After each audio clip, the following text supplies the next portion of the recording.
a nossa mãe espiritual, do mentor amigo da nossa casa. Acrescentando a nossa casa, né? Que ontem completou 17 anos, vocês sabiam? Portal fez 17 anos ontem, né? E em nome desses espíritos bondosos que aqui estão e que sempre nos ajudam, nós abrimos os nossos trabalhos, convidando o nosso querido Osmar, né? A partir desse instante, a plateia é sua. Que Deus te abençoe, viu?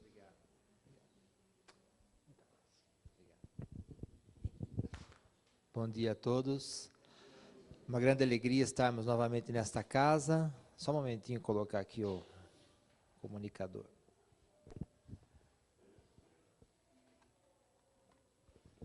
Mais uma vez, agradecemos pela oportunidade de estarmos nesta casa e parabenizando pelos seus 17 anos de fundação ontem, não é? Que sejam muitos anos pela frente de trabalho.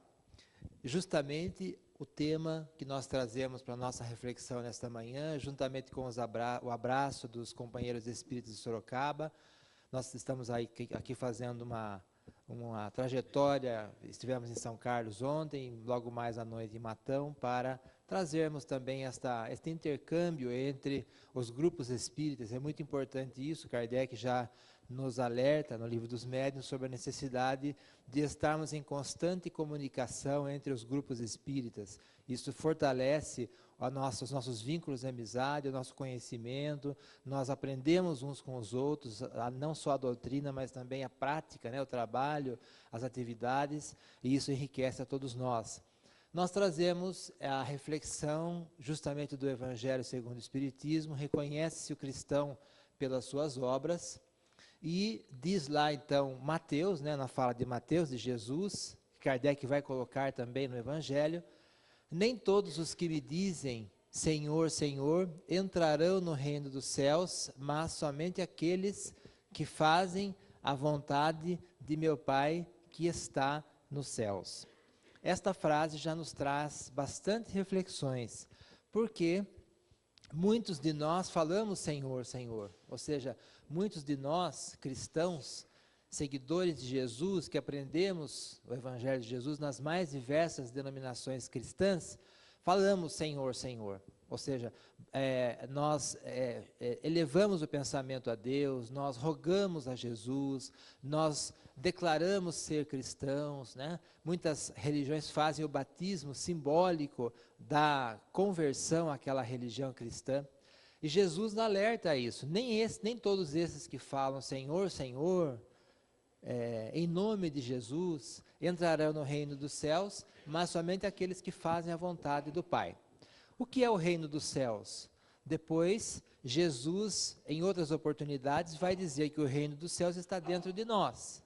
Então, o reino dos céus não é um lugar geográfico, um lugar que tenha muros, né? Que tenha portões, que tenha um CEP, por exemplo, como tem nas nossas cidades, né? E que a gente põe no GPS, põe no Google Maps e acha lá. Então, reino dos céus, põe no GPS, ele vai mandar você direitinho para o reino dos céus. Não funciona assim. Porque o reino dos céus não é um lugar geográfico, um lugar regionalizado. Está dentro de nós. Então, como que se entra no reino dos céus se está dentro de nós? A gente acessa, né? A gente conquista a condição de construir o reino dos céus. E o que é esse reino dos céus? Jesus vai falar sobre isso lá na parábola do festim de núpcias, em que ele fala que alguém estava lá numa festa, né, convidaram várias pessoas para a festa de núpcias, de casamento, e alguém não estava com a túnica nupcial e foi expulso da festa. Mas o que é essa túnica nupcial? É uma condição moral, uma condição de progresso, desenvolvimento, conquistas morais. Então, para se estar no reino dos céus, ou seja, para acessar ou para construir o reino dos céus em nós, nós precisamos de conquistas morais, de conhecimento, mas de desenvolvimento moral. E para isso é preciso fazer a vontade do Pai. Qual será que é a vontade do Pai? Bom, nós falamos no Pai Nosso, né? Quando nós falamos o Pai Nosso, nosso irmão aqui já no início nos lembrou o Pai Nosso, E nós muitas vezes falamos o Pai Nosso, seja feita a vossa vontade, assim na terra como no céu. Ou seja, no Pai Nosso, nós até pedimos que seja feita a vontade do Pai. Mas e no nosso dia a dia? Quando acontece uma dor, quando aparece uma aflição, quando nós temos dificuldades, desemprego, doenças, desencarnação de amigos, familiares, a gente quer que seja feita a vontade do Pai, se possível que seja igual à nossa, ou seja, que tudo fique bem, que haja um conforto, tranquilidade, bem-estar, saúde, alegria para todos nós, né? Nem sempre essa é a vontade do Pai. Por quê? Porque nós estamos no mundo material, sujeito às vicissitudes da matéria, mas somos espíritos, e como espíritos, viemos do mundo espiritual e retornaremos ao mundo espiritual. Nossa passagem aqui é temporária, é rápida, e vale como experiência, como provas, expiações. Então, realmente, Jesus, como sempre em suas falas, em seus ensinos, ele aproveita muito bem o tempo divino que ele tem conosco para nos ensinar que nós precisamos respeitar a vontade do Pai, com resignação e confiança em Deus, com fé, né? Conhecendo as leis divinas, porque conhecendo as leis divinas, nós conseguimos fazer as nossas atitudes o mais próximo possível das leis divinas. E aí nós aproximamos a nossa vontade à vontade do Pai. Nós aproximamos, nós conseguimos entender e aceitar melhor a vontade do Pai, que é para o nosso bem. Uma mãe e um pai na matéria, o que querem para o filho? O melhor, né? E o que é o melhor para o filho? É ir para a escola, é aprender, é alimentar-se bem, é ter bons hábitos de higiene, hábitos morais. Só que às vezes as crianças não querem muito aquela chicória, aquela couve, né? Almeirão no café, no almoço, já querem bala, chiclete, chocolates. Não querem levantar cedo no frio para ir para a escola, tomar banho, né? Toda hora certinho, bonitinho. Então, muitas vezes a vontade da criança não é necessariamente o melhor para ela. É o que gera mais conforto, é o que dá menos trabalho, é o que incomoda menos. Muitas vezes somos assim também. Nós queremos o que dá mais conforto, mais tranquilidade, mais bem-estar. Não saímos da nossa zona de conforto, da mesmice. E nós estamos aqui justamente para o nosso progresso. E progredir, evoluir é melhorar, mudar. E mudar significa sair de uma condição para outra. Transformar-se, modificar-se. Isso às vezes se dá pelo despertar pela dor. Então, muitas vezes a vontade do Pai sempre é para o nosso bem, sempre. Mas o que é o nosso bem? O que é o bem para nós? Você tem seu filho numa escola, você tem seu filho aí de 6ª série, e ele estuda numa escola em que a rua é muito movimentada. Não sei em Araraquara, mas cidades maiores, o trânsito é muito intenso. Não sei se aqui é assim, deve ser. Mais que as outras. E as pessoas também são muito educadas no trânsito aqui? Ah, porque na minha cidade são muito educados. Dão seta para um lado e viram para o outro. Isso quando dão seta, né? Param em qualquer lugar, não avisam de nada. É assim também aqui? Respeito o pedestre. Então, vocês têm lá seu filho na 6ª série, e ele vai sair 20 para 1 da tarde da escola, né? Mas a escola não tem estacionamento, e a rua é muito movimentada.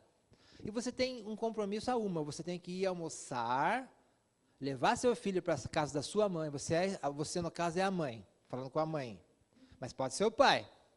E você vai levar seu filho a 1 da tarde, vai sair 20 para 1, vai ter que pegar ele na escola, que fica a 6 quilômetros da escola, a casa da vovó. E a 1h10 você tem que estar no seu serviço. Então você tem que fazer tudo isso em meia hora. Mas o trânsito é intenso, muito intenso. Então o que você faz? Para na fila dupla, lógico, né? Para em frente à escola, já combina com o filho no celular, WhatsApp, olha, não vai atrasar porque 20 para 1, e ele atrás, é claro, né? Fica brincando com os coleguinhas e tudo mais, e você para bem em frente à escola. Qual o problema? Afinal de contas, né? No final de contas, é o meu interesse, é a minha vontade, é o que é bom para mim. E o povão todo esperando, tranquilamente, educadamente, esperando aquela fila enorme de carros atrás, até que o seu filho resolve sair da escola, e você tem que pôr no cinto, bonitinho, né? E aí você sai com o carro. É um bem para você? E para as pessoas, é um bem? Não. Vale a lei fazer a outro que eu gostaria que me fosse feito? Você gostaria de ficar esperando a criança da pessoa, você pacientemente na fila lá atrás, também tem seus compromissos, também tem seus horários, né? Também tem que fazer quase que as mesmas coisas às vezes, e aquela pessoa, ela usa a rua que é de todos só para ela e faz o que é melhor para ela. Isso é um bem? Não. Então nós temos que aprender o que é o bem. O que é fazer o bem? Não é quando é o bem só para mim, prejudicando as pessoas, indo contra o ensinamento de Jesus, fazer ao outro o que eu gostaria que me fosse feito. Fazer o bem é quando é o bem para todos. Nesse caso, é estacionar o carro, ter uma programação, ter um ajuste de horários, estacionar o carro no lugar adequado, não na vaga de idoso, não na vaga de deficiente, certo? Não no lugar proibido de estacionar. Porque isso também é cumprir as leis humanas. Como é que nós queremos entrar no reino do céu se nem as leis humanas nós cumprimos? Quanto mais as divinas. Então, faz certinho, estaciona o carro certinho, ou faz um outro jeito, faz um outro esquema, né? Enfim, o bem é o bem quando é o bem para todos. E isto é cumprir a vontade de Deus. Porque é fazer ao outro o que nós gostaríamos que nos fosse feito. É o que Jesus nos traz, né? Jesus, como representante de Deus, embaixador de Deus na terra, governador da terra, ele nos traz as leis divinas. E o maior mandamento é esse: amar a Deus sobre todas as coisas e ao próximo como a si mesmo, fazer ao outro o que eu gostaria que me fosse feito. Então, nós já temos aqui uma ideia do que são as obras do cristão. Não é? Quais são as obras do cristão? Primeiro, nós precisamos definir o que é ser cristão. E quais são os valores do cristianismo? E quais são as obras do cristão?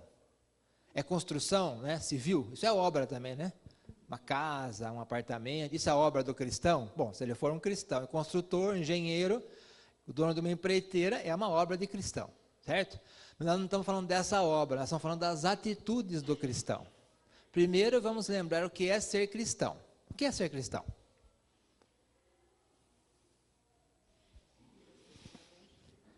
Seguir os ensinamentos de Jesus, segundo a nossa visão.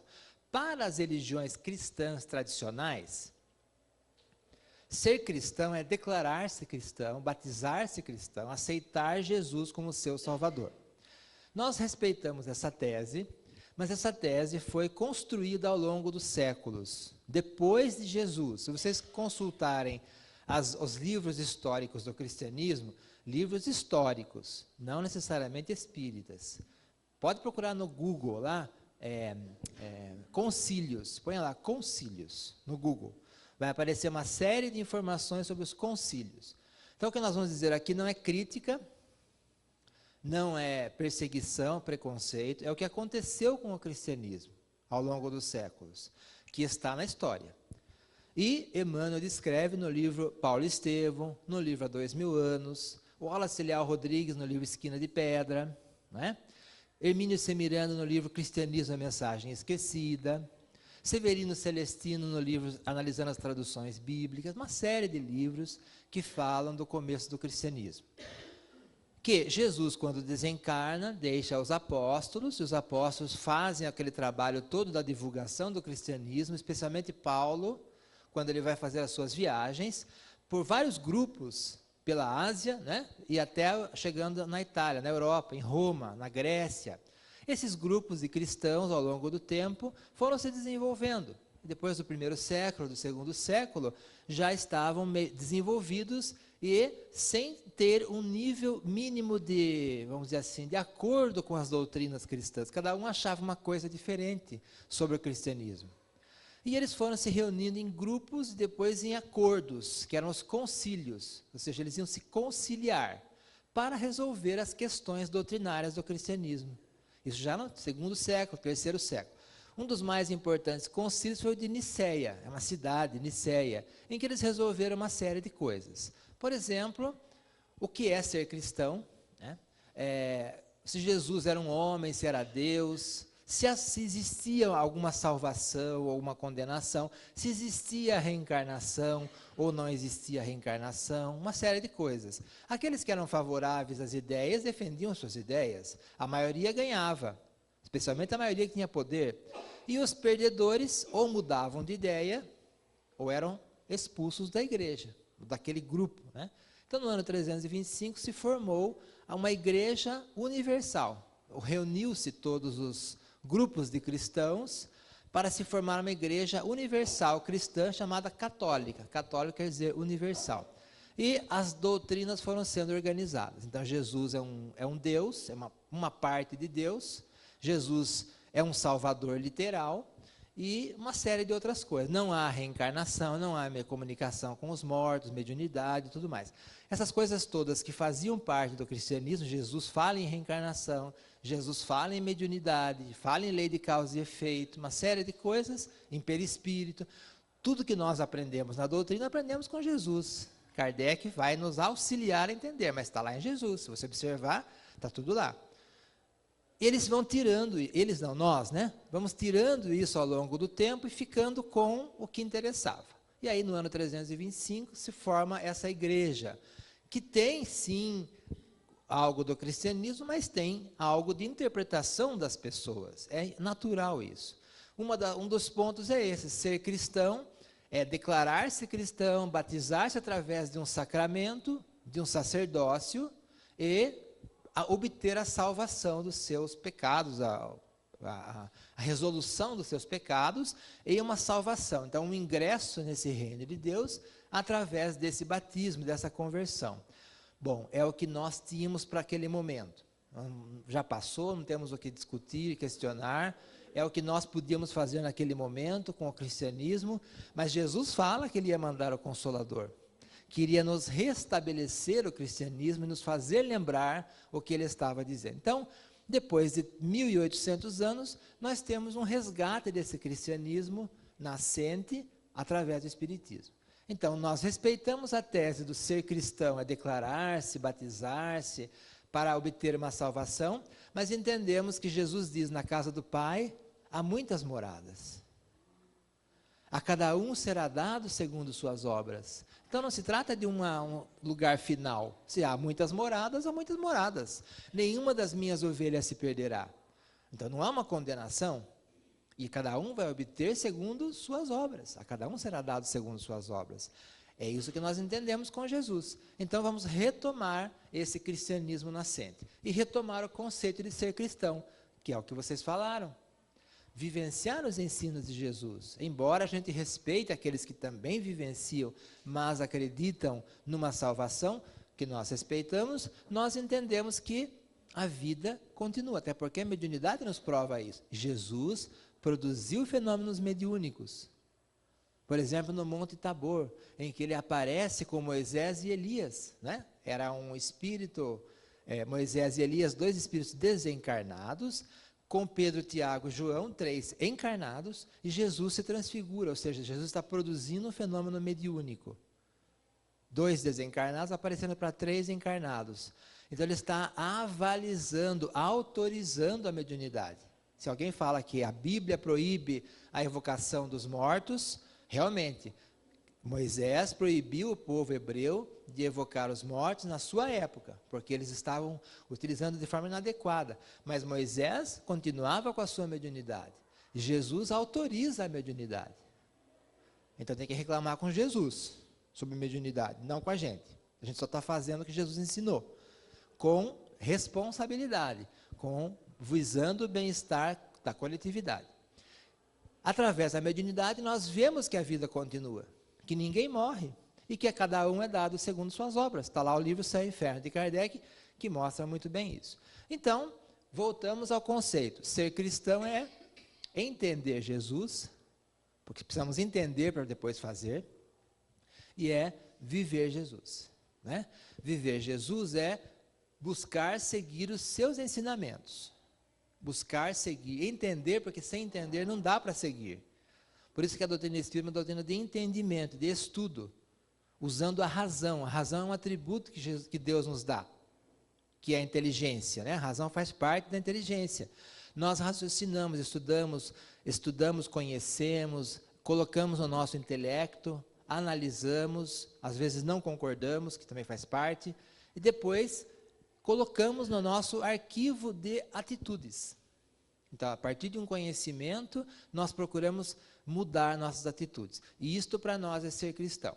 Então, ser espírita e ser cristão é a mesma coisa. É ser um seguidor de Jesus no sentido das atitudes. Não necessariamente dos rituais. Porque Jesus, se você observar no início, ele não cria rituais. Ele não cria obrigações e proibições. Ele não cria um templo. Ele pregava em qualquer lugar.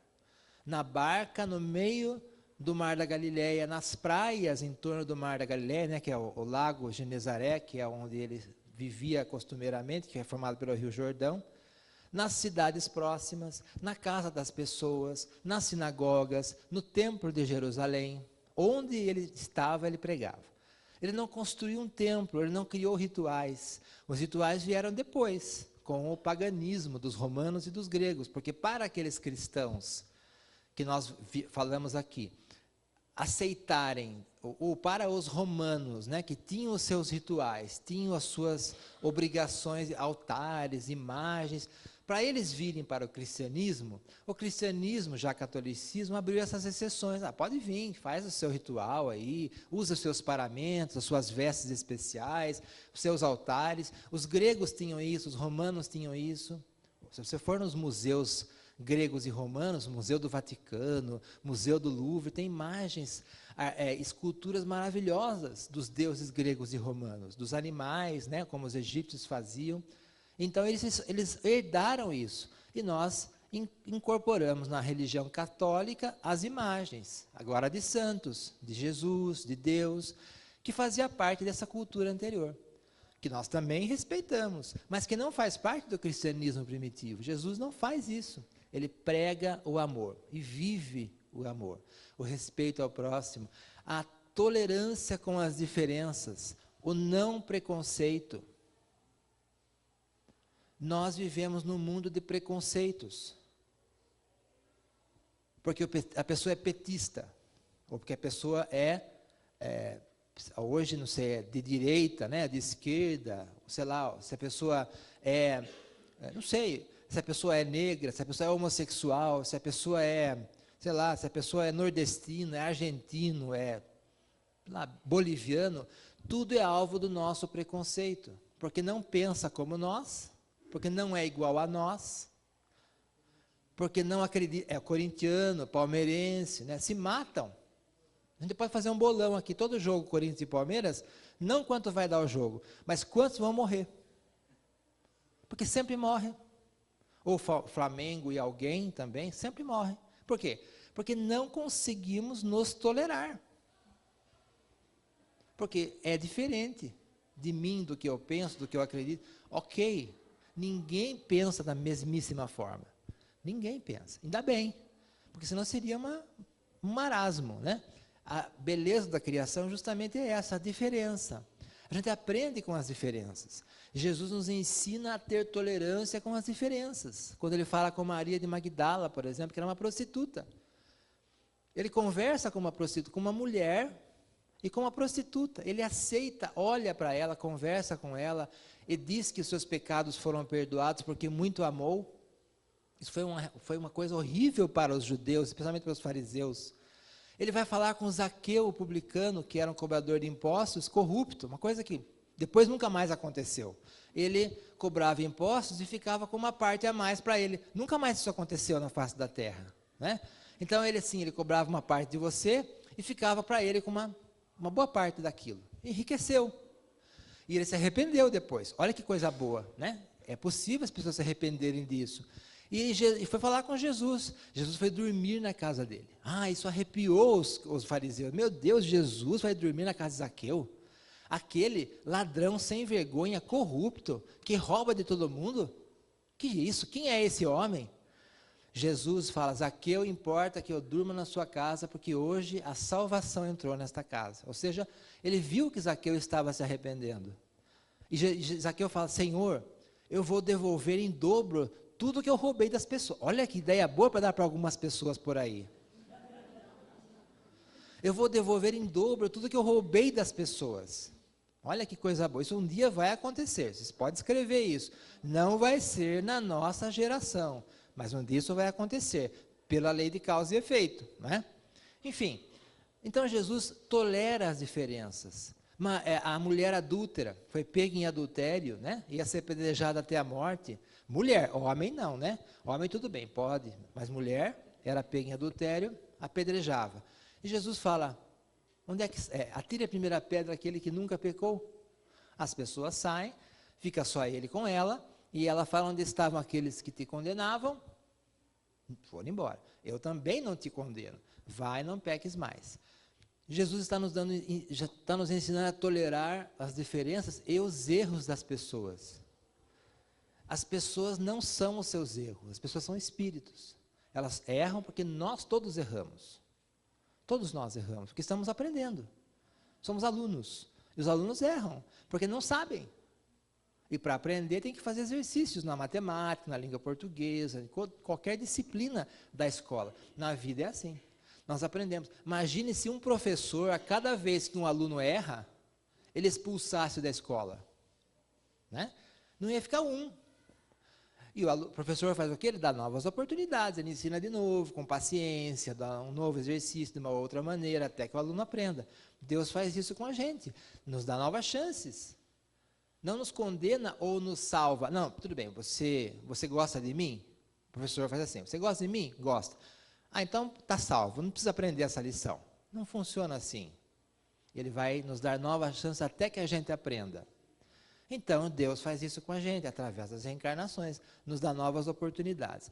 Então, nós estamos aprendendo, e Jesus nos ensina isso, tolerar as diferenças. Não preciso compactuar, aceitar, fazer o que o outro faz, defender as bandeiras que o outro defende. Não preciso, eu preciso aceitar, respeitar.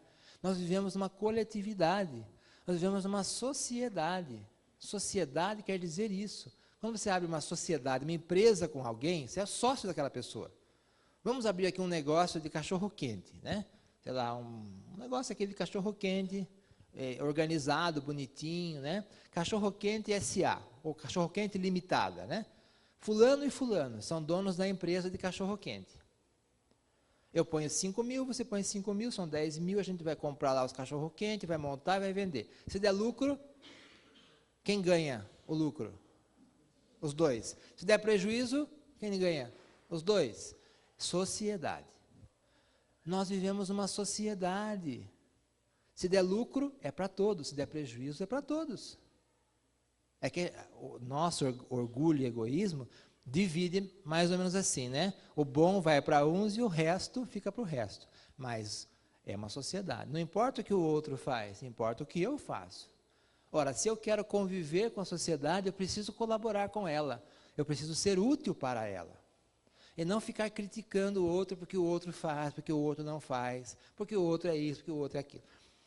As abelhas nos dão grandes lições nesse ponto. Elas trabalham numa coletividade. Elas fazem, cada uma faz a sua missão, a sua tarefa. Tem aquelas que são uma espécie de vigilantes da colmeia, né? Elas ficam por fora ali produzindo própolis para proteger a colmeia das infecções, vão buscar pólen nas plantas e voltam. E tem as que ficam lá dentro, tem a rainha que fica lá produzindo mais abelhas. Já pensou se uma abelha resolvesse falar assim, olha, hoje não vou sair buscar mel, buscar pólen, coisa nenhuma, porque a rainha é uma preguiçosa, a rainha não faz nada, ela fica dentro da colmeia, no bem bom, e eu vou lá no eucalipto, fico lá com beija-flor, enfrento lá os pardais, as pombas, não sei se tem pomba em eucalipto, sei lá, deve ter. Enfim, Nunca vi uma abelha falar isso, se bem que a abelha não vai falar mesmo, né? Não fala. Mas nunca vi uma abelha fazer isso. Porque ela sabe o seu papel. Ela não fica questionando se a outra fez, se a outra não fez. Ela faz o seu papel. Se ela não fizer, a colmeia fica doente. E a colmeia é ela faz parte da colmeia. Como que ela vai deixar a colmeia doente? Ela não vai ter onde viver. Ela vai morrer. Nós estamos assim, no mundo doente, achando que temos direitos e não temos deveres. E o mundo cada vez mais doente, e nós cada vez achando que temos mais direitos e menos deveres. Já pensaram? Não sei se vocês já pensaram, mas eu estou muito preocupado com isso. Não em desencarnar. Porque o sonho de consumo, acredito eu, de todo o espírito deve ser desencarnar e ir para uma colônia espiritual. Acho que deve ser, imagino eu. Já leram Nosso Lar? Assistir o filme só uma vez? Pode assistir ler várias vezes. Já repararam que lá não tem muito assim, fazer o que bem entende? Por exemplo, eu estou com o meu carro aqui, daqui eu vou para Matão, né? E fico lá, descanso, resolvo ir para algum lugar e vou, né? Se eu tiver dinheiro para pagar o pedágio, que caro o pedágio daqui para lá, né? Tudo bem, eu vou e volto, né? Eu vou, tem as coxinhas, é Gavião Peixoto? Bueno de Andrade. Então eu vou comer coxinhas e tudo mais. Aí resolvo e vou para tudo quanto é lugar. Se eu estiver no Nosso Lar, eu posso fazer isso? Não. Vou falar com o governador. Governador, dá licença, eu quero ir comprar uma coxinha lá em Bueno de Andrade. Meu filho, você tem mérito para isso? Veja bem, vamos conversar. Peraí. Aí você fala assim, governador, eu quero votar para governador aqui no Nosso Lar, viu? Eu sou candidato. Funciona assim lá? Não. Meritocracia. Vem de cima, lá do mundo espiritual, o governador. Não gostou? A porta está aberta, fica à vontade, né? A saída é pela direita. Não tem essa questão de fazer o que bem entende, de querer dar opiniões, querer mandar, né? É tudo na questão do mérito, da conquista e da disciplina. Lembra que tem uma mocinha que resolve ir para a terra, no Nosso Lar? Coitadinha, ela fica no meio do caminho, porque ela sofre tanto que ela não consegue. Então, pense bem, se você quer ir para o Nosso Lar, vai se acostumando com a ideia. Respeitar regras, fazer as coisas direito, pagar impostos. Se bem que lá não tem imposto, mas aqui tem. E a gente tem que pagar, porque o imposto que a gente paga, bem ou mal, é o que a gente usa aí. De alguma maneira, alguém vai usar de alguma maneira. A gente não tem autoridade sobre isso, a gente tem que pagar. Não é porque o outro não faz que a gente não tem que pagar, tem que pagar. E assim por diante. E isto são as obras do cristão. E os nossos valores, respeito às diferenças, tolerância, compreensão das dificuldades alheias, fraternidade, caridade. Caridade a gente acha que é uma coisa assim, dar uma cesta básica, dar uma roupa, dar um par de meias, dar uma esmola, isso é caridade, né? Não, caridade é benevolência, é também, né? Mas é benevolência para com todos, indulgência para com as fraquezas alheias e perdão das ofensas. Questão 886 do Livro dos Espíritos. Benevolência, indulgência e perdão. Então, se você tem seu filho adolescente na sua casa, de 17 anos, né? Tem que aplicar caridade com ele. Benevolência, indulgência. Isso não quer dizer deixar fazer o que quer, não quer dizer passar a mão, não quer dizer relevar os erros, mas é benevolência, indulgência e perdão. Se você é adolescente, tem um pai em casa de 50 anos, como eu, aplica benevolência, indulgência e perdão com ele. Lógico, também tem que ter uma interação, tem que ter diálogo, tem que ter a participação, relacionamento. Isso quer dizer não ódio, não mágoa, não rancor, não vingança. Benevolência, indulgência e perdão. Está no trânsito, aplica com aquela mocinha que parou o carro na frente da escola, benevolência, indulgência e perdão. Mas pode conversar com ela, de repente, quem sabe ajuda, né? Ora por ela e faz ao contrário do que ela está fazendo. Porque senão quem é que vai dar a lição? Quem é que vai mostrar os valores do cristianismo para nós? Então, nós aprendemos com a doutrina espírita isso. Ser cristão é seguir os ensinos de Jesus, aplicando os valores do cristianismo. Nós estamos no mundo de modismos. Muitas coisas estão na moda, muitas coisas são normais. Isso é normal. Não necessariamente isso é moral. Pode ser normal, pode ser comum, mas não é moral. Então, cuidado. Progredir, evoluir é progredir, é aceitar as mudanças, mas é mudança dentro da moral. Por exemplo, o WhatsApp. O WhatsApp é progresso? Alguém não usa o WhatsApp? A mulher pergunta quem não usa do que quem usa, né? Alguém não usa. O senhor não usa? Se quiser, eu posso achar um sinal, o senhor usar. Então, o WhatsApp é progresso? É. É bom ou é ruim? Depende. Depende do uso que a gente faz. Tem gente que coloca coisas absurdas, como tem em todos os veículos, né? Internet, televisão, rádio, etc. Então, não é porque é moda, porque é moderno, porque é normal, porque todo mundo faz. Porque também tem essa. Quando eu era criança, não sei se vocês, quando eram crianças, mas eu no século passado, já quando eu era criança, eu falava para minha mãe, mãe, eu quero fazer tal coisa. Por quê? Ah, todo mundo faz, mas você não é todo mundo. Não tinha essa? Falavam para sua mãe, não falava para você também? Ou a avó, né? Ah, você não é todo mundo. Então, você não é todo mundo. Não é porque todo mundo faz que você também tem que fazer. Está no seu valor moral? Jesus aprovaria isso? Está dentro dos preceitos do cristianismo? Ai, que coisa quadrada, né? Quadrada já é uma palavra quadrada também, né? Palavra do século passado. Eu estou no tempo que eu sou quase um pão de forma. Chato, quadrado e miolo mole. Fácil de dobrar e vive embolorado, né? Sou quase isso, um pão de forma. Então, essa conversa meio moral, meio quadrada, né? Meio pão de forma, não. É porque a moral não pode sair de moda. A moral é moral. Por quê? Porque quando eu faço o certo, eu sou o primeiro beneficiado.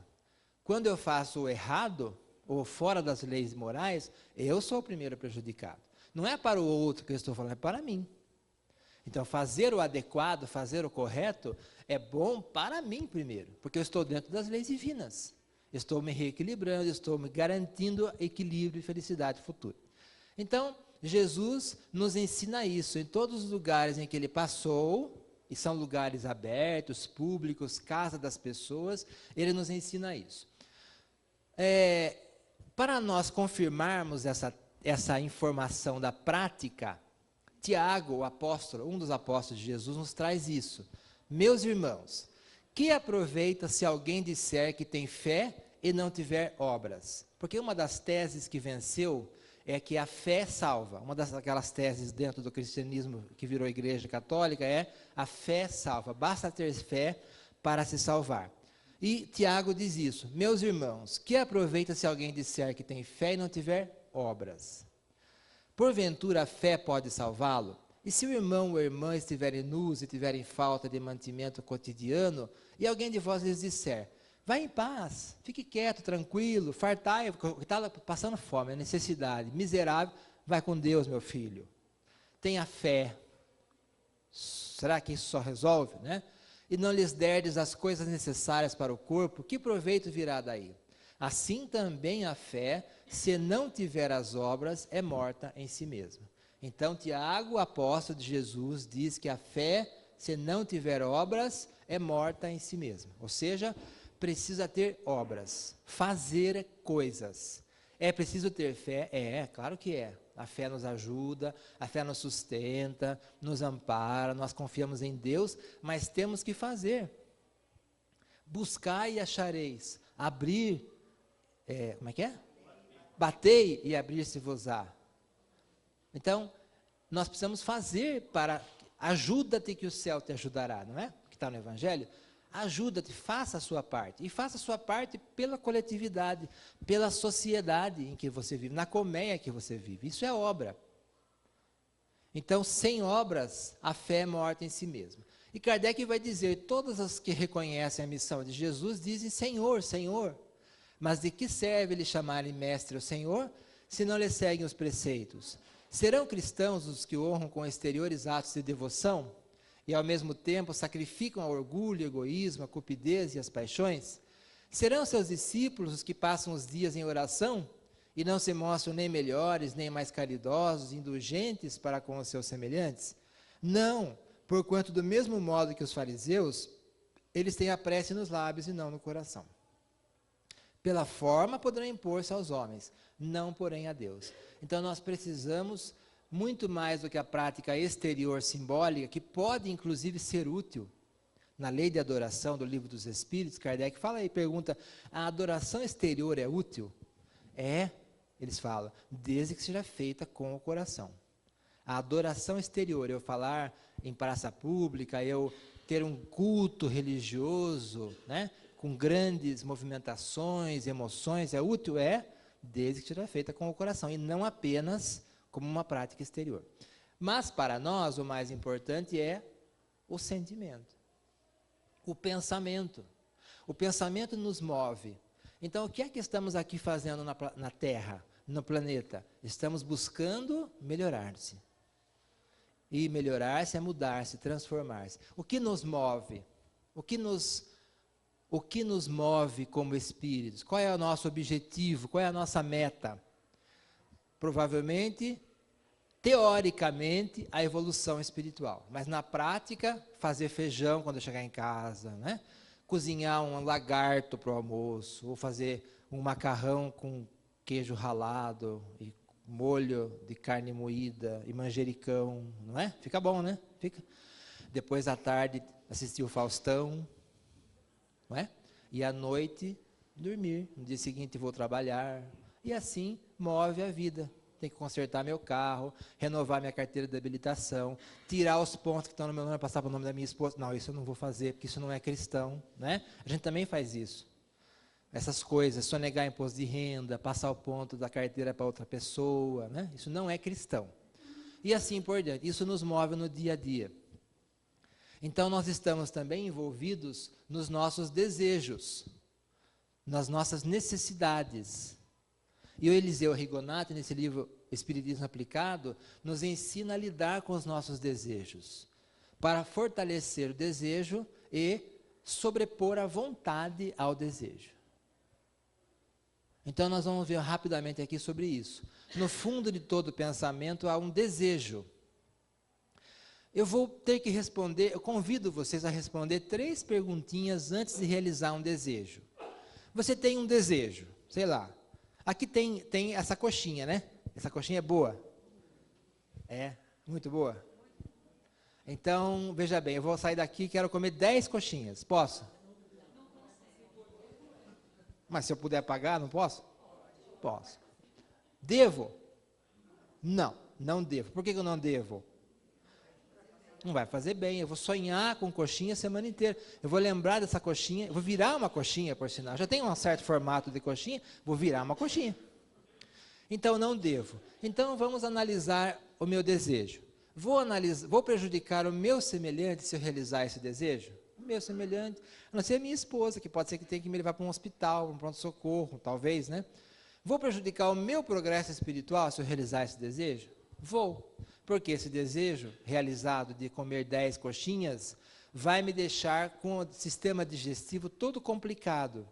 E isto me prejudica a saúde física, consequentemente me prejudica espiritualmente. Então não deveria fazer. Esse meu desejo está de acordo com a lei, não fazer aos outros o que eu não desejo para mim? Não necessariamente, né? Mas eu estou prejudicando o meu progresso espiritual. Então se a gente pegasse essas 3 perguntinhas, tirasse daqui, colasse num papel e colasse no espelho do nosso armarinho lá do banheiro, ou na porta da geladeira, ou na tela da televisão, que também, ou na tela do computador, a gente resolveria muitos dos nossos problemas. Você responde sempre, tem um desejo. Meu desejo é comprar uma Ferrari. Posso? Posso? Ué. Bom, se bem que eu não posso porque eu não tenho dinheiro, né? Mas se eu tivesse dinheiro, poderia? Poderia. Devo? Porque Paulo fala isso, né? Tudo me é lícito, mas nem tudo me convém. Devo? Não sei se devo. Aí vai de cada um, se a pessoa tiver condições e tudo mais. Mas eu, no meu caso, não devo, porque eu não tenho dinheiro. E também porque não cabe, né, no nosso contexto, uma Ferrari, né? A não ser que seja aquelas miniaturas, aquelas bonitinhas, aí pode. Então, eu vou sempre responder as 3 perguntas. Vou prejudicar o meu semelhante? Eu tenho uma dificuldade com a vizinha. Porque a vizinha, ai meu Deus, não é o meu caso, tá? Só para exemplo. A vizinha, ai, a carne é fraca, eu não me deixei levar. A carne é fraca. E fui, e etc. com a vizinha. Devo? Deveria? Não. Por quê? Porque vou prejudicar o meu semelhante? Já prejudiquei. Né? Vou prejudicar o meu progresso espiritual? Vou prejudicar. Está de acordo com a lei fazer aos outros? Não está de acordo. Então, melhor não fazer. Ah, mas a carne é fraca, né? Carne é cara. E carne está no problema aí da carne fraca, que é uma outra história da Polícia Federal. Carne é um aglomerado celular que nós usamos como corpo, que nós devemos conduzir, e não ele nos conduzir. Então, nós deveríamos fortalecer a nossa vontade para comandar o corpo e não se deixar comandar por ele. Então, para isso, nós precisamos fortalecer a vontade. E Leon Denis nos diz que a vontade é uma das grandes potências da alma. Nós, como espíritos, temos um atributo que é a vontade que Deus nos concedeu. Quando nós queremos parar com o vício, né, parar de fumar, por exemplo, as pessoas dizem que tem que ter muita força de vontade, né, vontade forte, para parar de fumar, porque o cigarro deve dar, eu nunca fumei, mas deve dar uma necessidade constante, né, de fumar, e cada vez mais. Então fica aquele vazio, aquela necessidade que é psíquica e é orgânica também. Tem que ter muita força de vontade para superar esse vício. Então, assim com tudo, né? E vamos controlar pensamentos, controlando nossos desejos. Os pensamentos podem ser glorificados, de amor, de alegria, de otimismo, podem ser raciocinados, são aqueles do dia a dia que eu falei, vamos sair daqui, fazer tal coisa, para lá, e podem ser inferiores, ódio, rancor, inveja e tudo mais. Então, nós passamos por esses 3 tipos de pensamentos, glorificados, raciocinados e inferiores ao longo do dia. Só que precisamos buscar vigiar, né? Jesus nos fala isso, vigiai e orai, para não cairdes em tentações. Vigiar os próprios pensamentos e sentimentos e buscar ajuda, mudar esses pensamentos, orar, para não cair em tentação, ou seja, para que esses pensamentos não nos causem dificuldades e não nos comandem. Isso vale para os vícios físicos, morais, às vezes da sexualidade refreada, às vezes da alimentação refreada, da maledicência, que também é um vício, falar dos outros, né? André Luiz fala que se a gente não tiver nada de útil para falar, é melhor ficar com a boca fechada. Então eu fico pensando assim, se a gente levasse isso a sério, né? A gente falaria poucas palavras por dia. Então, aproveite o tempo para falar coisas produtivas, coisas boas, otimistas, com esperança, através da fala. Então, vamos cultivar o amor a Deus e ao próximo, trabalhar no bem, ser otimista, ter boa vontade, cumprir nossos deveres, perdoar as ofensas, semear a fraternidade. Isso é um remédio para melhorar pensamentos, transformar atitudes, ser um cristão, ter obras. A gente pode ter as obras também das instituições que nós organizamos, como esta, 17 anos, né, de fundação. Então, pessoas se reuniram e organizaram com o seu trabalho, o seu tempo, deixaram a convivência familiar, às vezes com dinheiro próprio, né, e colaboraram para uma coletividade. E isso funciona com tudo, inclusive com as religiões, de forma geral, com as instituições, com as atividades até profissionais que a gente faz também, né? São obras que a gente tem. Mas lá na profissão nossa, no nosso trabalho, às vezes a gente se estressa, porque a gente lida com pessoas, geralmente lida com pessoas, e pessoas são espíritos, e espíritos têm suas dificuldades, e aí a gente se estressa com as pessoas. Então a gente precisa aprender a lidar, conviver com o outro, aprendendo a lidar com a gente mesmo.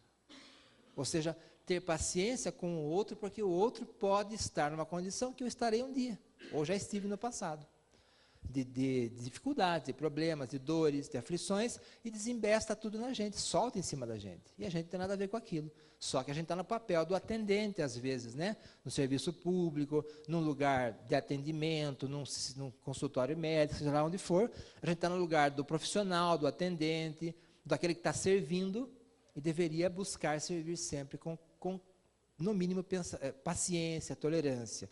Porque nós não sabemos as dificuldades alheias.